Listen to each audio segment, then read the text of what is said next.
Hello dear students. इस video में हम लेसन 4 MS एक्सेल 2010 में चार्ट्स बनाना सीखेंगे। बच्चों, ये समझना हमारे लिए बहुत आसान है कि जब हमें किसी भी डाटा का किसी भी इंफॉर्मेशन को हमें ग्राफिकल या विजुअल फॉर्म में रिप्रेजेंट की जाती है कोई भी डाटा, तो हमें उसे समझना, उसको एनालाइज करना बहुत ही ज़्यादा आसान हो जाता है। तो जब हमें बहुत बड़े बड़े डाटाज को कैलकुलेट करना होता है या उसको एनालाइज करना होता है, तो उसके लिए ग्राफिकल या विजुअल फॉर्म में उसका रिप्रेजेंटेशन बहुत आसान होता है समझना। तो एक चार्ट क्या होता है? चार्ट भी इसी तरह का एक ग्राफिकल रिप्रेजेंटेशन होता है डाटा का, जो कि हमें MS एक्सेल में प्रोवाइड होता है। मतलब कि MS एक्सेल में हमें चार्ट बनाना सीखना। चार्ट में क्या होता है? ग्राफिकल रिप्रेजेंटेशन होता है। जब हमें बड़े बड़े डाटास को एक ग्राफ में रिप्रेजेंट करना होता है, तब हम एक चार्ट फॉर्म करते हैं MS एक्सेल में। तो हम अपने एक्सेल शीट में डाटा टाइप करके एक चार्ट बना सकते हैं। तो जैसे कि जब हमें डाटा शीट में चेंज होता है, जब हम अपनी एक्सेल शीट में किसी डाटा को चेंज करते हैं, तो चार्ट भी उसी के अकॉर्डिंग ऑटोमेटिकली चेंज हो जाता है। तो अलग अलग टाइप्स के चार्ट जो होते हैं वो अलग अलग तरह के विजुअल रिप्रेजेंटेशन बनाने के लिए यूज़ किए जाते हैं। तो चार्ट ग्रुप से हमें इंसर्ट टैब एक्सेल में ऐड करना होता है, जिससे हम अलग अलग टाइप के चार्ट्स को बना सकते हैं। तो सबसे पहले हम चार्ट के अलग अलग कंपोनेंट्स के बारे में पढ़ते हैं। तो different components of general chart are given ahead. मतलब चार्ट में कौन कौन से कंपोनेंट होते हैं, उनसे मिलकर हमारा चार्ट बनता है। तो हम सबसे पहले पढ़ते हैं चार्ट टाइटल के बारे में। चार्ट टाइटल क्या होता है? जो कि चार्ट के सबसे टॉप पर इंडिकेट होता है। इसमें हमें चार्ट का पर्पस लिखा जाता है कि हम किस पर्पस के लिए चार्ट बना रहे हैं। सेकंड होता है एक्स एक्सिस। एक्स एक्सिस को हम कैटेगरी एक्सिस भी बोलते हैं। ये हॉरिजॉन्टल एक्सिस होता है चार्ट में। इसके बाद हम बढ़ते हैं एक्स एक्सिस टाइटल। तो एक्स एक्सिस टाइटल में क्या होता है? एक्स एक्सिस टाइटल में हमें वो वैल्यूज़ जो एक्स एक्सिस पर रिप्रेजेंट की गई हैं उनको इंडिकेट किया जाता है। जैसे कि यहाँ पर ये एक्स एक्सिस टाइटल है। इसके बाद हम पढ़ते हैं वाई एक्सिस। वाई एक्सिस क्या होता है? जो वर्टिकल वैल्यूज़ होती हैं चार्ट की, उसको हम वाई एक्सिस बोलते हैं। Y axis title Y axis title जो होता है वो वाई एक्सिस की वैल्यूज़ को रिप्रेजेंट करने के लिए कि वो किस चीज़ का मीनिंग है, कि किस चीज़ का डाटा है, उसके लिए वाई एक्सिस टाइटल यूज़ किया जाता है। जैसे कि यहाँ पर दिया हुआ है ये नंबर ऑफ स्टूडेंट्स, ये वाई एक्सिस का टाइटल हो गया। इसी तरह से नेक्स्ट होता है डाटा लेबल। डाटा लेबल क्या होता है? एक लेबल जो ये डिस्प्ले करता है कि उस वैल्यू को डिस्प्ले करता है जो ग्राफिकल ब्लॉक में दी हुई होती है चार्ट के। नेक्स्ट होता है legend. Legend information use to identify the meaning of different data series plotted by using different colours और patterns to represent each series. मतलब कि वो इंफॉर्मेशन जो अलग अलग तरह के डाटा की सीरीज़ को बनाने के लिए अलग अलग कलर या पैटर्न से यूज़ की जाती है, तो उसकी सीरीज़ को हम लीजेंड बोलते हैं। नेक्स्ट होता है ग्रिड लाइंस। तो ग्रिड लाइंस क्या होती है? वर्टिकल और हॉरिजॉन्टल लाइंस जो होती है, जो कि चार्ट को पढ़ने के लिए आसान बनाती है, उन्हें ग्रिड लाइंस बोलते हैं। चार्ट एरिया क्या होता है? चार्ट की वो जगह जहाँ पर हम चार्ट के कंपोनेंट्स को लोकेट करते हैं, बनाते हैं, उसको हम चार्ट एरिया बोलते हैं। और प्लॉट एरिया वो रेक्टेंगुलर एरिया जो कि एक्स और वाई एक्सिस से घिरा हुआ होता है, उसको हम प्लॉट एरिया बोलते हैं। तो इस तरह से ये चार्ट के कुछ कंपोनेंट्स होते हैं जिन सबको मिलाकर हम चार्ट बनाते हैं। तो अब हम पढ़ते हैं क्रिएटिंग ए कॉलम चार्ट। अगर हमें एक कॉलम चार्ट बनाना है तो उसके लिए हमें क्या क्या करना होता है? तो सबसे पहले कॉलम चार्ट बनाने के लिए हमें 2 टीम्स के स्कोर को लिखना है। तो जैसे हमने यहाँ पर टीम ए और टीम बी, 2 टीम्स के स्कोर लिखे हैं 10 ओवर्स के। Team A and team B 10 overs cricket match के हमने यहाँ पर स्कोर लिखे हैं।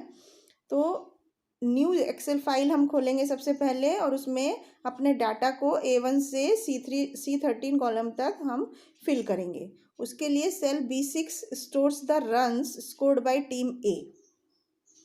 और इन ओवर नंबर 5, यहाँ पर ओवर नंबर्स हैं, किस किस ओवर में कितने रन बनाए। And cell C9 stores the run covered scored by team B in over number 8। तो इस तरह से हम ये फाइंड कर सकते हैं इस डाटा में कि किस टीम ने किस ओवर में कितने रन बनाए। तो अब हम इसका एक कॉलम चार्ट बनाने के लिए हमें वाई एक्सिस में chart store the over number and the Y axis of the chart stores the runs scored by both team A and team B given over. तो उसके लिए हमें कुछ स्टेप्स को फॉलो करना पड़ेगा, जिसको हम अब देखते हैं।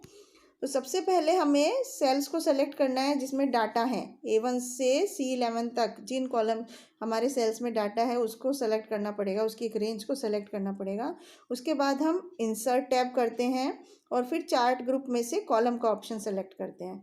फिर एक ड्रॉप डाउन लिस्ट आती है जिसमें से हमें चार्ट के टाइप कोई भी सेलेक्ट करना होता है। तो यहाँ पर हम पहला ऑप्शन क्लस्टर्ड कॉलम को सेलेक्ट कर लेते हैं। इसके बाद एक्सेल में एक चार्ट क्रिएट होता है जो कि डाटा के सिलेक्शन के बेस पर होता है और ये एक बॉक्स में दिखाया जाता है कि वर्कशीट के सेंटर में एक ये चार्ट दिखता है। तो इस तरह से हम एक चार्ट बना लेते हैं। अब हम मॉडिफाइंग गिवन चार्ट, अगर हमें कोई चार्ट दिया हुआ है और हम उसको कुछ चेंज करना चाहते हैं, मॉडिफाई करना चाहते हैं, तो वो किस तरह करते हैं वो हम जानते हैं। तो सबसे पहले एक चार्ट जो बना हुआ है तो उसको 3 डिफरेंट टैब्स डिस्प्ले होते हैं रिबन पर, उसको मॉडिफाई करने के लिए। तो ये कौन कौन से रिबन्स पर जो टैब्स होते हैं, कौन कौन से टैब्स होते हैं? डिज़ाइन टैब, लेआउट टैब और फॉर्मेट टैब। तो लेआउट टैब क्या होता है, वो सबसे ज़्यादा इम्पॉर्टेंट होता है क्योंकि ये बहुत तरह के डिस्प्ले पैरामीटर्स को डिफाइन करता है। अब हम देखते हैं कि किस तरह से हमें चार्ट में टाइटल इंसर्ट करना होता है। तो उसके लिए हमें सबसे पहले चार्ट को सेलेक्ट करना होगा और फिर लेआउट टैब को सेलेक्ट करना होगा, फिर लेबल ग्रुप में से चार्ट टाइटल को सेलेक्ट करना होगा और फिर जो ऊपर अब पूरा जो चार्ट है उसको सेलेक्ट करके इंसर्ट ए टाइटल का ऑप्शन हम चार्ट के टॉप पर ऐड कर सकते हैं। उसके बाद नेक्स्ट स्टेप में हमें एक टेक्स्ट आएगा टॉप पोर्शन पर चार्ट के, जो कि चार्ट टाइटल जिसमें कि लिखा जाता है। उसके बाद जब हम अपना टाइटल लिख लेते हैं, जैसे यहाँ पर हमने लिखा रन्स पर ओवर, उसके बाद हमें वो टाइटल हमारे डिस्प्ले में चार्ट का टाइटल की इस प्लेस पर आ जाता है। To insert X axis title, अब अगर हम एक्स एक्सिस पे अपना टाइटल ऐड करना चाहते हैं तो उसके लिए चार्ट को सेलेक्ट करके फिर लेआउट टैब और फिर लेबल ग्रुप में से एक्सिस टाइटल को हम सेलेक्ट करते हैं। फिर primary horizontal axis title option को सेलेक्ट कर लेते हैं ड्रॉप डाउन लिस्ट में से और फिर उसमें सब लिस्ट को सेलेक्ट करके टाइटल बिलो एक्सिस, जो कि एक्सिस के नीचे टाइटल आएगा, उसको सेलेक्ट करके उस पर अपना टाइटल का नाम लिख सकते हैं। फिर हम एक्सिस टाइटल लिखते हैं और फिर ओवर्स, जैसे हमने लिखा यहाँ पर ओवर्स। तो इस तरह से हम अपने एक्स एक्सिस टाइटल को ऐड कर सकते हैं। अब अगर हम अपना वाई एक्सिस का टाइटल ऐड करना चाहते हैं तो उसके लिए भी हमें चार्ट को सेलेक्ट करके लेआउट टैब और फिर लेबल ग्रुप में से एक्सिस टाइटल, फिर प्राइमरी वर्टिकल एक्सिस टाइटल का ऑप्शन सेलेक्ट करते हैं। उसके बाद हमें सब लिस्ट को सेलेक्ट रोटेटेड टाइटल का ऑप्शन को सेलेक्ट करते हैं वाई एक्सिस पर इंसर्ट करने के लिए। फिर हम एक टेक्स्ट बुक बॉक्स आ जाता है जिसमें कि हमें वाई एक्सिस का टाइटल को हम उसके अंदर लिख सकते हैं। उसके बाद हमें रन्स हमने जैसे लिख लिया यहाँ पर, तो ये हमने वाई एक्सिस का टाइटल ऐड कर दिया। इस तरह से हम एक्स एक्सिस के टाइटल और वाई एक्सिस के टाइटल को ऐड कर सकते हैं। अब हम डाटा लेबल को इंसर्ट करना सीखते हैं। तो उसके लिए हमें सबसे पहले चार्ट, फिर लेआउट टैब, फिर लेबल ग्रुप में से डाटा लेबल्स और फिर हम उसके बाद आउटसाइड एंड ऑप्शन को सेलेक्ट करते हैं जिसमें कि कॉलम या कॉलम के ऊपर वो हमें दिखाई देता है। इसके बाद हमें किसी लीजेंड को इंसर्ट या मॉडिफाई करने के लिए क्या क्या स्टेप्स को फॉलो करने पड़ते हैं। लीजेंड क्या होता है? लीजेंड हमें अलग अलग कलर या अलग अलग पैटर्न जो है हमारे चार्ट के कॉलम में शो करने के लिए यूज़ किया जाता है। तो बाय डिफ़ॉल्ट जो लीजेंड सेलेक्टेड होता है वो चार्ट के राइट में इंसर्ट किया जाता है। हम उसको चेंज भी कर सकते हैं, उसके लिए हमें कुछ स्टेप्स को फॉलो करना पड़ता है। जैसे सबसे पहले चार्ट सेलेक्ट करके लेआउट टैब को सेलेक्ट करेंगे, उसके बाद लेबल्स ग्रुप में से लीजेंड ऑप्शन को क्लिक करेंगे और फिर हमें एक ड्रॉप डाउन लिस्ट आती है जिसमें से हमें शो लीजेंड एट टॉप को क्लिक करना होता है। उसके बाद हमें एक लीजेंड दिखाई देगा अपने चार्ट के ऊपर। अब हम अगर अपने चार्ट में डाटा टेबल ऐड करना चाहते हैं तो उसके लिए हमें कौन कौन से स्टेप्स को फॉलो करना पड़ेगा। सबसे पहले हमें चार्ट को सेलेक्ट करके लेआउट टैब को सेलेक्ट करना है। उसके बाद लेबल्स ग्रुप में से डाटा टेबल को सेलेक्ट करना है और उसके बाद हमें एक ड्रॉप डाउन लिस्ट आएगी, उसमें से शो डाटा टेबल का ऑप्शन को सेलेक्ट करना है। तो ये जो डाटा टेबल है ये हमें एक्स एक्सिस के नीचे दिखाई देगी, जिसमें कि अलग अलग सीरीज के डाटा डिस्प्ले होते हैं। अब हमें हॉरिजॉन्टल ग्रिड लाइंस को चार्ट में ऐड करना है। तो उसके लिए हमें क्या करना पड़ेगा, सबसे पहले चार्ट का ऑप्शन, फिर लेआउट टैब्स, फिर ग्रिड लाइंस के ऑप्शन को सेलेक्ट करेंगे हम एक्सिस ग्रुप में से। फिर उसके बाद एक ड्रॉप डाउन लिस्ट आएगी, उसमें से हम प्राइमरी हॉरिजॉन्टल ग्रिड लाइंस के ऑप्शन को सेलेक्ट करेंगे और उसको फिर हॉरिजॉन्टल ग्रिड लाइंस को अप्लाई कर देंगे। इसी तरह हम सब लिस्ट सेलेक्ट कर सकते हैं माइनर ग्रिड लाइंस के ऑप्शन को सेलेक्ट करके। इसके बाद हमें ये चार्ट माइनर ग्रिड लाइंस के ऑप्शन से ये आ जाता है। अब हमें अगर अपने चार्ट में वर्टिकल ग्रिड लाइंस को ऐड करना है तो उसके लिए हमें क्या करना पड़ेगा, chart, layout tab, grid lines और फिर ड्रॉप डाउन लिस्ट में से प्राइमरी वर्टिकल ग्रिड लाइंस को हमें सेलेक्ट करना है और फिर मेजर ग्रिड लाइंस के ऑप्शन को सेलेक्ट करेंगे तो हमें वर्टिकल लाइंस आ जाएंगी मेजर यूनिट्स में। तो उसके बाद हमें इस तरह से हमारी वर्टिकल लाइंस आ जाएंगी और हम वर्टिकल ग्रिड लाइंस को अप्लाई कर सकते हैं।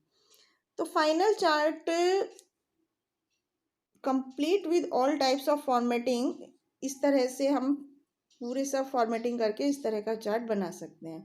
हम अपने लेआउट फीचर्स को सेलेक्टिवली यूज़ करके अपनी ज़रूरत के हिसाब से अपने चार्ट में अप्लाई कर सकते हैं एक्सेल शीट में। इसके बाद हम सीखते हैं कि अलग अलग स्टाइल के चार्ट को किस तरह से यूज़ करते हैं। तो हमें अलग अलग प्री डिफाइंड स्टाइल के चार्ट को यूज़ करने के लिए हमें अपने चार्ट को अट्रैक्टिव बनाने के लिए कुछ स्टेप्स को फॉलो करना पड़ता है। जैसे सबसे पहले हमें अपनी एक्सेल फाइल को ओपन करना पड़ेगा जिसके लास्ट सेक्शन में हम चार्ट बनाना चाहते हैं। उसके बाद चार्ट का ऑप्शन और फिर डिज़ाइन टैब के ऑप्शन को सिलेक्ट करके हमें स्टाइल नंबर 42 सपोज हमने सेलेक्ट किया चार्ट स्टाइल ग्रुप में से, तो उसके बाद हमें वो स्क्रीन पर डिस्प्ले होने लगेगा जो भी रिक्वायर्ड स्टाइल है हमारा। इसके बाद हम चार्ट की फॉर्मेटिंग करना सीखते हैं।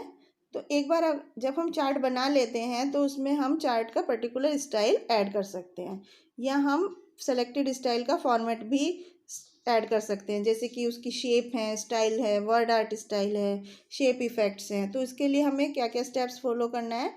सबसे पहले हमें अपनी एक्सेल फाइल खोलनी है जिसमें हमारा चार्ट बना हुआ है। उसके बाद हमें चार्ट का ऑप्शन सेलेक्ट करना है, उसके बाद फॉर्मेट टैब का, और उसके बाद हमें जो ऑब्जेक्ट चार्ट से हमें अप्लाई करना है फॉर्मेटिंग के लिए उसको सेलेक्ट करना है, या पूरे चार्ट को अगर हम सेलेक्ट करना चाहते हैं तो उसको भी सेलेक्ट कर सकते हैं।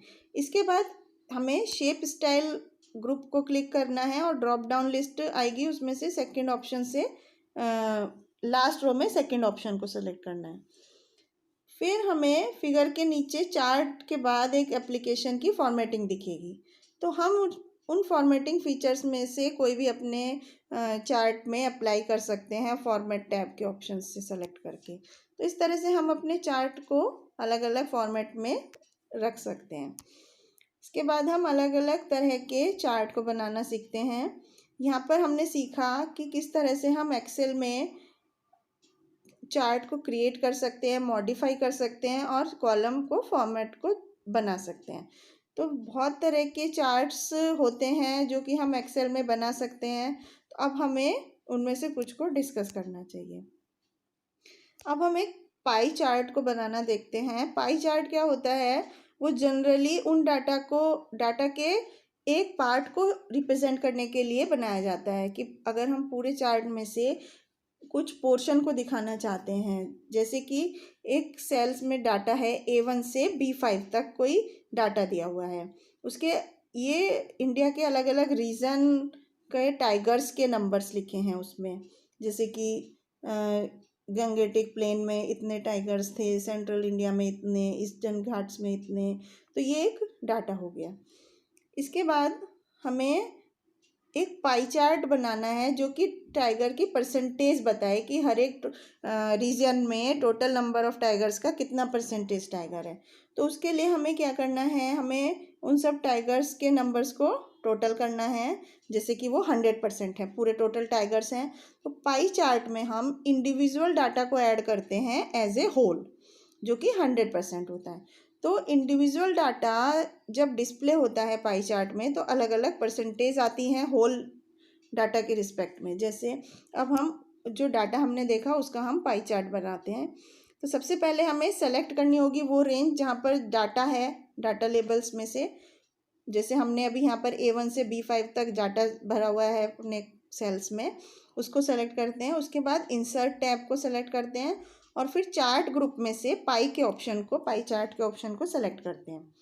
उसके बाद हमें 2D पाई चार्ट के ऑप्शन को सेलेक्ट करना है और फिर जो डाटा हमने सेलेक्ट किया उसको पाई चार्ट के साथ हम सेलेक्ट कर सकते हैं।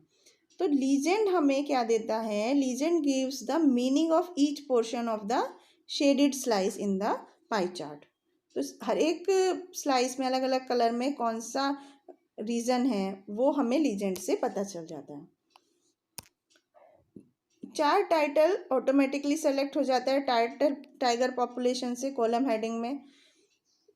तो एक बार चार्ट बन जाता है तो हम देख सकते हैं कि अलग अलग तरह के स्टाइल के फॉर्मेटिंग फीचर्स हम उसमें डिज़ाइन टैब और फॉर्मेट टैब से ऐड कर सकते हैं अपने चार्ट को और ज़्यादा अच्छा लुक देने के लिए। इसके बाद हम पढ़ते हैं डोनट चार्ट के बारे में। तो डोनट चार्ट क्या होता है, ये मेनली जब यूज़ होता है जब हमें किसी पूरे डाटा के किसी एक पार्ट को डिस्प्ले करना होता है। जैसे कि पाई चार्ट में जिस तरह से नहीं होता है, यहाँ पर एक सिंगल सीरीज होती है केवल, परंतु डोनट चार्ट में कई सारे पाई चार्ट्स को जैसे ऐड करके दिखाया जाता है। अब इसके लिए हमें यहाँ पर कुछ डाटा लिया है हमने इंडिया के अलग अलग रीजन में, जैसे 2012, 13 और 14 में टाइगर का डाटा लिया है। जैसे हमने पाई चार्ट में सिर्फ अलग अलग रीजन में टाइगर्स का डाटा लिया था सिर्फ एक ईयर में, एक टाइम पे, लेकिन यहाँ हमने अलग अलग ईयर्स में सेम डाटा लिया है उन्हीं टाइगर्स का अलग अलग जगह पे। तो अब इस चीज़ को दिखाने के लिए हमें सेल में हमने A1 से D5 तक का रेंज को सेलेक्ट किया है। तो डोनट चार्ट हम 3 सीरीज में, एक सिंगल चार्ट में 3 सीरीज में बनाते हैं, जैसे कि यहाँ पर बना हुआ है। तो उसके लिए हमें सबसे पहले डाटा के सेल्स की रेंज को सेलेक्ट करना है, जैसे कि A1 से D5 तक। उसके बाद इंसर्ट टैब को क्लिक करना है और फिर चार्ट ग्रुप में से अदर चार्ट्स का ऑप्शन सेलेक्ट करके ड्रॉप डाउन लिस्ट में से डोनट ऑप्शन को सेलेक्ट करना है। तो डोनट चार्ट हमारे वर्कशीट में इंसर्ट हो जाएगा साइड में। तो उसके बाद हमें लीजेंड्स ऑटोमेटिकली इंसर्ट हो जाते हैं डोनट चार्ट के राइट साइड में। तो फिर हमें डाटा को सीरीज में हमें डिस्प्ले करना है एक रिंग में। तो हर एक रिंग का जो हर एक सेक्टर है वो हमें परसेंटेज, टोटल पॉपुलेशन की परसेंटेज दिखाता है ईयरली। अब हम अपने माउस पॉइंटर को मूव करके किसी भी रिंग के सेक्टर को वो देख सकते हैं कि कितना परसेंट डाटा वैल्यू उसमें डिस्प्ले हो रही है। तो इस तरह से हम डोनट चार्ट को बनाते हैं। तो बच्चों इस लेसन में हमने एक्सेल वर्कशीट 2010 में चार्ट को बनाना सीखा। तो एक बार फिर से रिवाइज करते हैं। सबसे पहले चार्ट क्या होता है, चार्ट एक ग्राफिकल रिप्रेजेंटेशन है डाटा का। MS एक्सेल वर्कशीट में किसी भी डाटा का ग्राफिकल रिप्रेजेंटेशन होता है जिसे हम चार्ट बोलते हैं। अब एक चार्ट को इंसर्ट करने के लिए हमें इंसर्ट टैब के बाद चार्ट ग्रुप्स, फिर चार्ट का टाइप, कॉलम, लाइन, पाई, कौन सा चार्ट हमें बनाना चाहते हैं उसको हम सेलेक्ट कर सकते हैं। इसके बाद चार्ट टाइटल को हमें चार्ट के टॉप में ऐड करने के लिए हमें उसमें चार्ट का क्या पर्पस है, किस चीज़ का चार्ट हमने बनाया है वो ऐड करना होता है। एक्स एक्सिस क्या रिप्रेजेंट करता है, एक्स एक्सिस हॉरिजॉन्टल एक्सिस को रिप्रेजेंट करता है कि जो चार्ट है उसका हॉरिजॉन्टल एक्सिस है। वाई एक्सिस क्या रिप्रेजेंट करता है, वर्टिकल एक्सिस को, या वर्टिकल वैल्यू जो है हमारे ग्राफ में उसको रिप्रेजेंट करता है। और data label displays the value represented by A given graphical block on the chart. Graphical block में क्या वैल्यू रिप्रेजेंट हुई है उसको डाटा लेबल शो करता है। तो इस तरह से हमने एक चार्ट से जुड़ी हुई MS एक्सेल में जो हम किसी डाटा का ग्राफिकल रिप्रेजेंटेशन करते हैं उससे जुड़े हुए कौन कौन से इंपॉर्टेंट कंटेंट्स होते हैं उसको हमने समझा, और किस तरह से हम अपने एक्सेल वर्कशीट में एक चार्ट को बनाते हैं और मॉडिफाई करते हैं वो हमने सीखा। तो ये था बच्चों MS एक्सेल वर्कशीट के बारे में। Thank you.